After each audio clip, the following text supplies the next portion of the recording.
సౌందర్యలహరి 9వ శ్లోకం. మహీమూలాధారే కమపి మణిపూరే ఉతవహం సితం సాధిష్టానే ఉదిమరుతమాకాశముపరి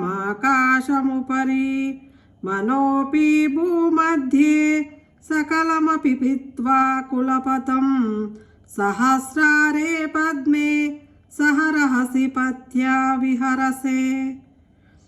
అర్థం: జగన్మాత మూలాధార చక్రం యందు పృథ్వీతత్వంను, మణిపూర్వక చక్రమందు జలతత్వంను, స్వాధిష్టాన చక్రమందు అగ్నితత్వంను, హృదయమందలి అనాథ యందు వాయుతత్వంను, విశుద్ధ యందు ఆకాశతత్వంను, భూమధ్యము ఆజ్ఞాచక్రం యందు మనస్తత్వంను, ఈ విధంగా సుషుగ్మ మార్గము నంతను భేదించుకొని పోయి చిట్ట చివరకు సహస్రాల కమలం యందు ఒంటరిగా ఉన్న నీ పతి అయిన సదాశివంతో కలిసి రహస్యంగా విహరించుచున్నావు. శ్రీమాత్రే నమః.